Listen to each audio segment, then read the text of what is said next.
बहुत बधाई। आदरणीय सभापति महोदय,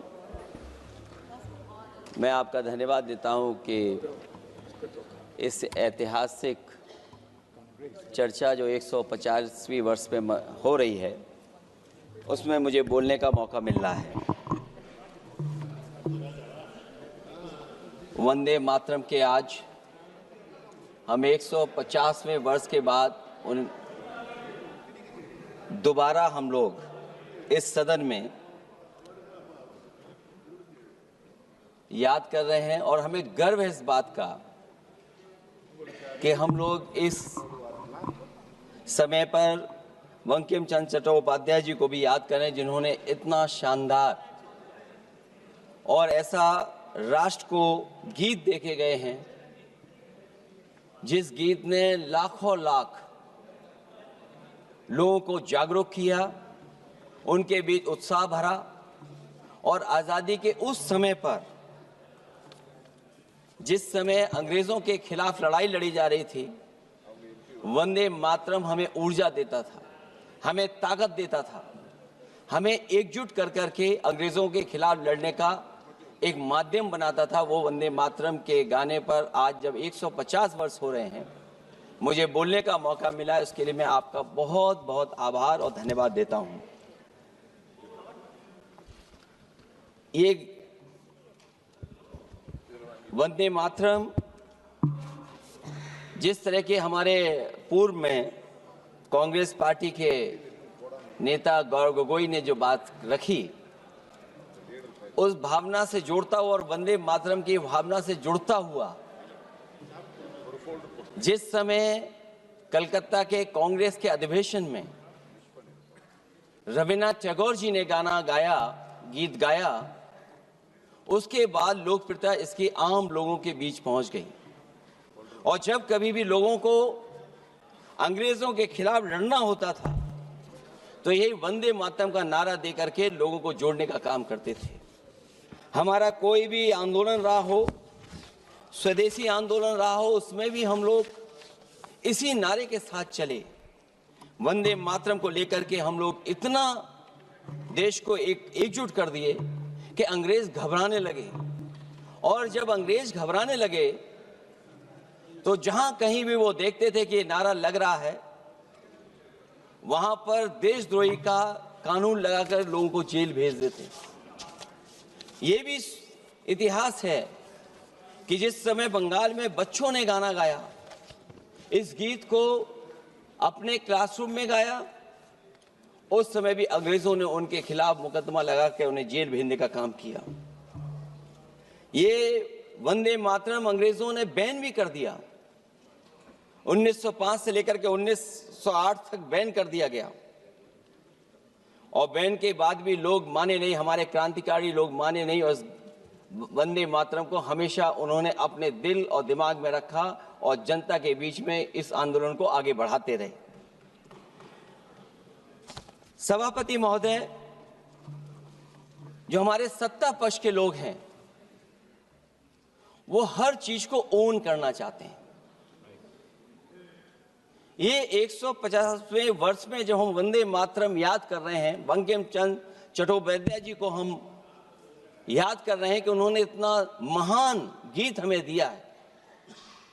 सत्ता पक्ष के लोग समय समय पर हमें देखने को मिलता है कि जो महापुरुष उनके नहीं हैं या जो चीज उनकी अच्छी नहीं है, उनको वो ओन करना चाहते हैं। 150वें वर्ष वंदे मातरम, मैं अभी वो बात कहूंगा और मैं बात कहूंगा और हमारे मंत्री जी उसका जवाब देना।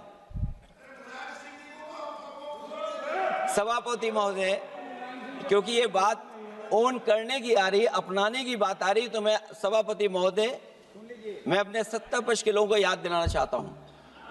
सत्ता पक्ष के लोगों की जो पार्टी आज है, भारतीय जनता पार्टी, जिस समय गठन हो रहा था, हमारे मुंबई और महाराष्ट्र के लोग जानते होंगे कि जिस समय गठन की चर्चा थी, उस समय आपके जो अध्यक्ष चुने गए थे, उनको जो भाषण देना है उस पर भी बहस चल रही थी।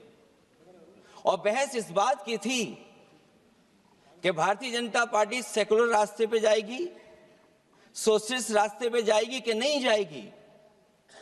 तमाम विरोध के बाद भी उस समय के उनके राष्ट्रीय अध्यक्ष जो चुने गए थे, उन्होंने वही रास्ता अपनाया। अपने भाषण में समाजवादी आंदोलन, समाजवादी विचारधारा और सेकुलर रास्ता अपनाया।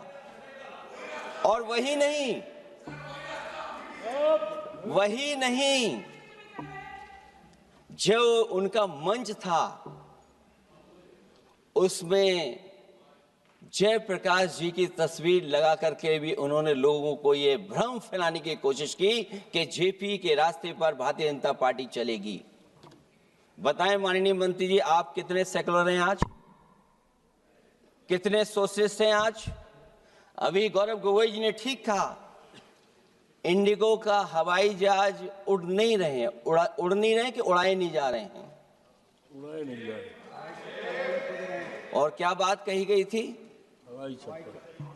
कि गरीब भी उसमें चल सकेगा। इसलिए सभापति महोदय, मैं बात दूसरी तरफ नहीं ले जाना चाहता हूं। वंदे मातरम सिर्फ गाने के लिए नहीं है, निभाने के लिए भी होना चाहिए। सभापति महोदय, आज हम आकलन करें, पीछे मुड़ करके देखें कि हम इस वंदे मातरम को कितना निभा रहे हैं। जिस वंदे मातरम ने आजादी के आंदोलन में सबको जोड़ा, आज के दरारवादी लोग उसी से देश को तोड़ना चाहते हैं। ऐसे लोगों ने, सभापति महोदय, ऐसे लोगों ने पहले भी देश के साथ दगा किया और आज भी कर रहे हैं। ये चर्चा तो जोड़ने का काम करेगी ना अखिलेश जी, क्योंकि आज वंदे मातरम की चर्चा, वही मैं कह रहा हूं, वंदे मातरम में जोड़ने का ही काम करेगी। वंदे मातरम कोई दिखावा नहीं है, ना ही राजनीति का विषय है। क्योंकि सभापति महोदय, हम जब ये चीज इनके विचारों से, इनके भाषणों से जब बाहर सुनते हैं तो ऐसा लगता है कि वंदे मातरम इन्हीं का बनवाया हुआ गाना है। जिन्होंने, सभापति महोदय, जिन्होंने आजादी के आंदोलन में भाग ही नहीं लिया है, वो वंदे मातरम का महत्व क्या जानेंगे। सच तो ये है कि सरफरोश लोग वंदे मातरम दिल से बोलते थे। उन आजादी के दीवानों के खिलाफ कुछ लोग अंग्रेजों के लिए जासूसी और मुखबिरी का भी काम करते थे। दरअसल ये राष्ट्रवादी नहीं बल्कि राष्ट्र विवादी लोग हैं। जहां विवाद करना हो, कभी अंग्रेज विवाद कर करके, डिवाइड कर करके, डिवीजन कर करके राज किया करते थे। सभापति महोदय, आज भी वही रास्ता कुछ लोग अपना रहे हैं। वो डिवीजन का रास्ता अपना रहे हैं, डिवाइड का रास्ता अपना रहे हैं, दरारवादी रास्ता अपना रहे हैं।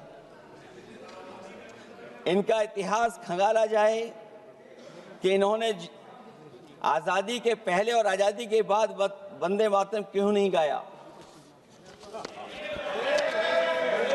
ये सभापति महोदय, आज जब हम वंदे मातरम पे इतनी चर्चा कर रहे हैं, जिस भाव से हम लोग यहाँ बैठे हैं, कम से कम ये भी खंगाला जाए इतिहास में कि वंदे मातरम कुछ लोगों ने कब गाया। उन मुखबरों से ये सवाल पूछा जाए कि स्वतंत्रता के बाद भी उन्होंने अपना गीत क्यों बनाया।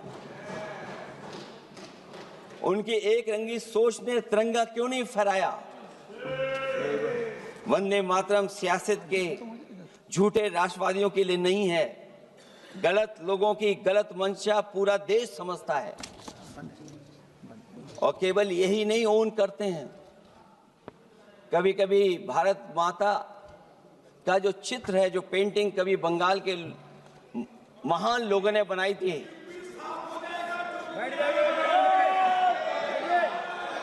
सभापति महोदय इनको देख लीजिए और फिर बैठ जाओ।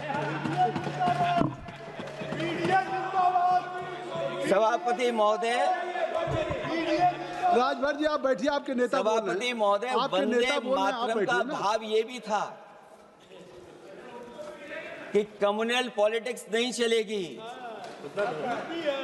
और कम से कम हमारे उत्तर प्रदेश के साथियों ने कम्युनल पॉलिटिक्स को अंत किया है वहां पर जहां से कभी इन्होंने शुरू की थी। राजभर जी, और सभापति महोदय, वंदे मातरम बैठिए। एक भाव के रूप में हमारे अंदर बसा है, चाहे उसके शब्द न याद हों, चाहे अर्थ न मालूम हो, चाहे पूरा याद न हो।